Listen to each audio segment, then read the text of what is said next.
For the last few months, I've been trying to make a video on the Dodge Hornet explaining why this vehicle is not selling as well as Dodge would have hoped, and every single time I try to make this video, it doesn't happen because the Hornet won't start up. The battery is completely done and the car has to go into service to have something fixed to make it so that it can even start up, let alone drive. And so I'm done waiting.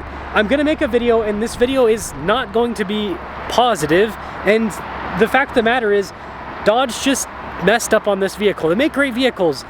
This ain't it though.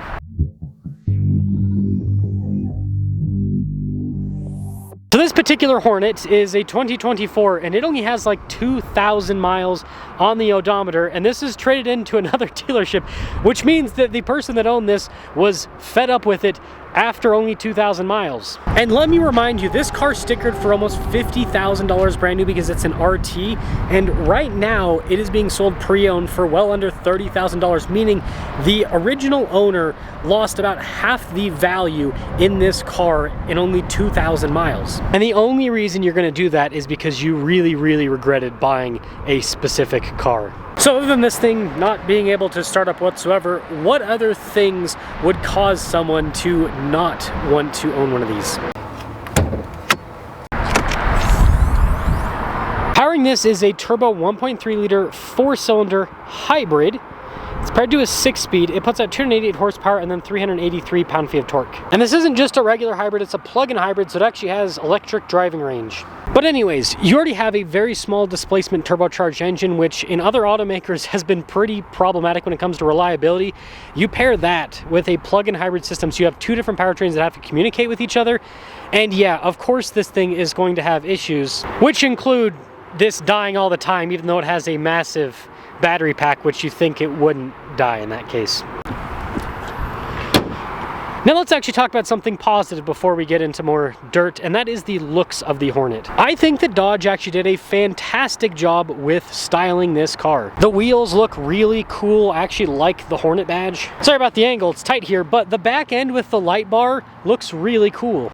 And it looks like the factory workers actually got the correct logo on this one. I've seen several Hornets with Alfa Romeo badges and then Alfa Romeos with Dodge badges on them. And you know what? The interior is actually really cool in this as well. I mean, you've got nice materials.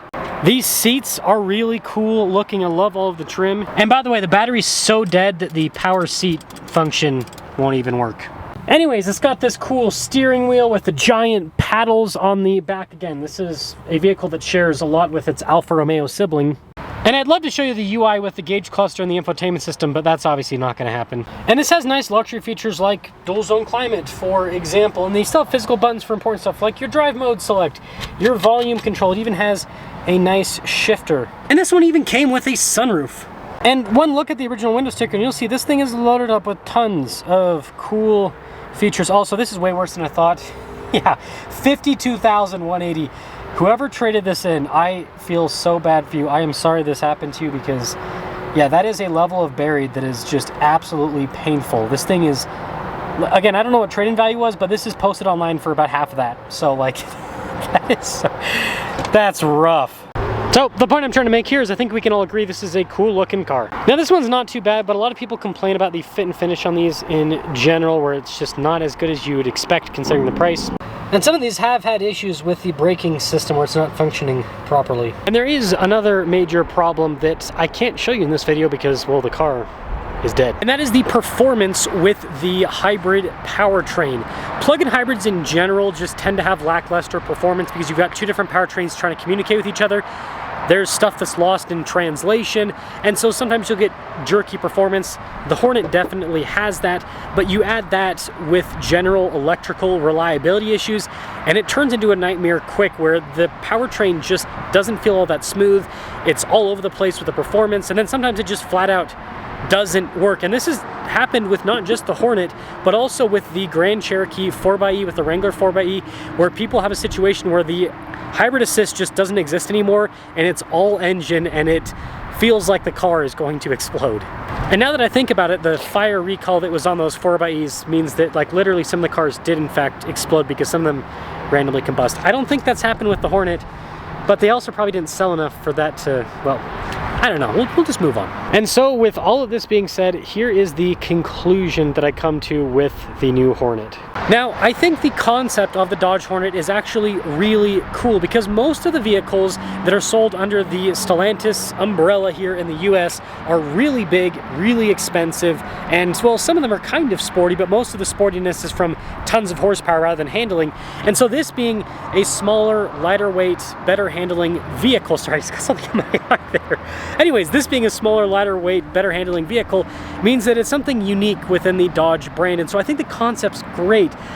The execution, however, with this new Hornet, just, it didn't work out, obviously. I think they've actually, this isn't official, I don't think so. I think they actually are probably not going to be selling these anymore in the US. I mean, I haven't seen a single 2025, for example. Again, I review cars, I'm at dealerships all the time, and there have been no 2025s for me to review. So I think that they're probably done with this, and I mean, it makes sense with everything that you're seeing. So my advice to Dodge or just Stellantis in general is to not give up on the small crossover segment because they have really cool brands and they've got really cool concepts. They just need better execution, and I think they need to just understand the small crossover world a little bit better. What people care about with small crossovers is fuel efficiency, reliability. So if they can implement those into the Hornet, also into the Jeep Compass. Again, the Jeep Compass is another vehicle that didn't do horrible, but it hasn't done as well as Jeep probably would have hoped, and it came down to people buying Hondas and Toyotas instead of the Compass because they're worried about reliability with the Compass. And Ford has the same problem with the Escape. People don't buy Escapes anymore because reliability. So if they can have something with this body style, again, this looks absolutely fantastic, and a different powertrain and a lot fewer electronics, so it doesn't have nearly as many issues as what this has, it will do so much for Dodge. Like, they'll actually sell, they'll sell well, and the owners won't be trading them in after 2,000 miles and losing literally over $20,000 just to get out of the car, right?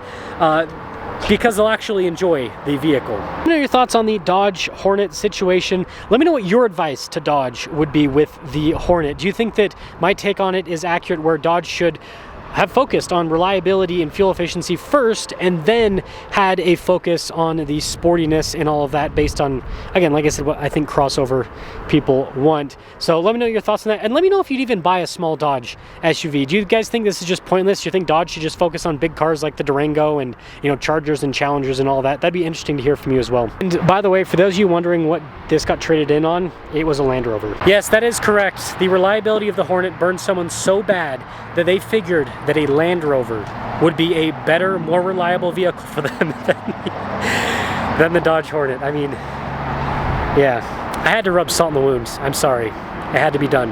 I'll see you.